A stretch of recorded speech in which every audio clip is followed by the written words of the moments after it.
السلام علیکم ورحمۃ اللہ۔ حضرت اکرمہ فرماتے ہیں کہ ایک ملک کا بادشاہ بہت ہی ظالم اور کنجوس تھا۔ اس نے اپنے ملک میں یہ اعلان کر دیا کہ کوئی بھی کسی فقیر یا مسکین کو کوئی چیز صدقہ نہ کرے، کوئی کسی غریب کی مدد نہ کرے۔ اگر ایسا کسی نے کیا تو میں اس کے ہاتھ کاٹ دوں گا۔ یہ خبر سن کر لوگوں میں سنسنی مچ گئی۔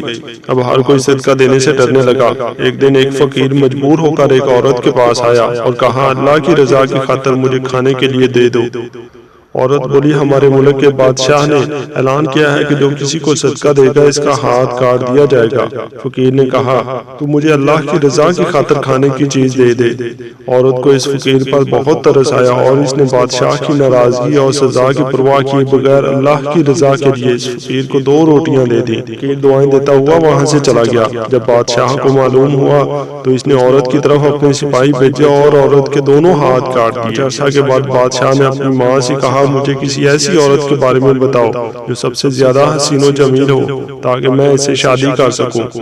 تو اس کی ماں نے کہا، ہمارے ملک میں ایک ایسی خوبصورت اور بے مثال اور حسین و جمیل عورت پیکر عورت رہتی ہے کہ میں نے آج تک اس کی جیسی عورت نہیں دیکھی، لیکن اس میں ایک بہت بڑا عیب ہے۔ بادشاہ نے کہا، کون سا عیب؟ ماں نے کہا، اس کے دونوں ہاتھ کٹے ہوئے ہیں۔ بادشاہ نے سپاہیوں کو حکم دیا کہ فلاں عورت کو میرے پاس حاضر کیا جائے۔ چند سپاہی گئے اور اسی عورت کو بادشاہ کے پاس لے آئے جس کے ہاتھ فقیر کو روٹیاں دینے کی وجہ سے کاٹ دیے گئے تھے۔ جب بادشاہ نے اس عورت کو دیکھا تو اس کے حسن و جمال نے بادشاہ کو حیرت میں ڈال دیا۔ بادشاہ نے اس سے کہا، کیا تم مجھ سے شادی کرنا چاہتی ہو؟ عورت نے کہا، مجھے کوئی اعتراض نہیں، اگر تم مجھ سے شادی کرنا چاہتے ہو تو مجھے منظور ہے۔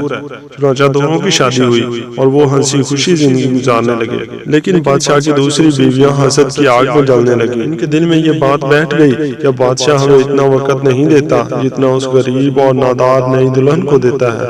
چنانچہ وہ ہر وقت اس فکر میں رہتی کہ کسی طرح اس نئی دلہن کو بادشاہ کی نظروں سے گرایا جائے، لیکن وہ اپنے اس ارادے میں کامیاب نہ ہو سکیں۔ پھر اچانک بادشاہ کو کسی محاذ پر روانہ ہو گیا اور وہاں اسے کافی دن دشمنوں سے لڑنا پڑا۔ بادشاہ کی بیویوں کو یہ بہت اچھا موقع مل گیا۔ انہوں نے بادشاہ کو یہ خط لکھا کہ تمہارے پیچھے سے تمہاری نئی دلہن نے تمہاری عزت کو داغدار کر دیا ہے اور وہ بدکردار ہو گئی ہے، اور اس بدکرداری کے نتیجے میں اس کے ہاں بچہ بھی پیدا ہوا ہے۔ جب بادشاہ کو یہ خط ملا تو وہ آگ بگولا ہو گیا اور اس نے فوراً اپنے قاصد کو یہ پیغام دے کر اپنی والدہ کے پاس بھیجا کہ اس بدکردار عورت کو اس کے بچے سمیت میرے ملک سے نکال دو۔ اس کے گلے میں کپڑا باندھ کر اس کا بچہ اس میں ڈال دو اور انہیں کسی جنگل میں چھوڑ دو۔ اس کی ماں نے ایسا ہی کیا اور اس کے گلے میں کپڑا ڈال کر اس میں ڈال دیا۔ پھر اسے ملک سے دور ایک جنگل میں چھوڑ دیا اور وہ بیچاری تنہا جنگل میں رہ گئی، لیکن اسے اپنے رب سے کسی قسم کا کوئی شکوہ نہ تھا۔ وہ اس کی رضا پہ راضی تھی۔ وہ بیچاری اسی طرح جنگل میں گھومتی رہی۔ پیاس کی شدت نے اسے پریشان کر رکھا تھا۔ آخر اسے دور ایک نہر نظر آئی۔ وہ نہر پر گئی اور جیسے ہی پانی پینے کے لیے جھکی تو اس کا بچہ گہرے پانی میں جا گرا اور ڈوبنے لگا۔ جب عورت نے اپنے بچے کو ڈوبتے دیکھا تو وہ رونے لگی۔ اتنے میں اس کے پاس 2 خوبصورت جوان آئے اور اس سے پوچھا کہ تم کیوں رو رہی ہو؟ اس نے کہا، میں پانی پینے کے لیے جھکی تو میرا بیٹا اس نہر میں گر کر ڈوب گیا، اس کے غم میں رو رہی ہوں۔ ان خوبصورت نوجوانوں نے پوچھا، کیا تو چاہتی ہے کہ ہم تیرے بچے کو نکال لائیں؟ عورت نے بے تاب ہو کر کہا، ہاں میں چاہتی ہوں کہ اللہ مجھے میرا بچہ واپس لوٹا دے۔ ان نوجوانوں نے دعا کی اور اس کا بچہ نکال کر اسے دے دیا۔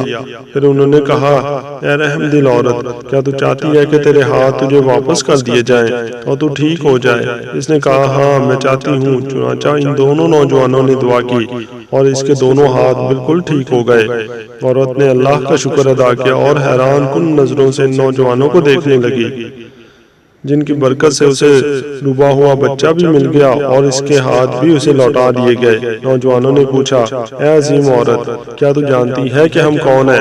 عورت نے کہا، نہیں۔ عورت کا جواب سن کر انہوں نے کہا، ہم تیری وہی 2 روٹیاں ہیں جو تو نے ایک مجبور سائل کو دی تھی۔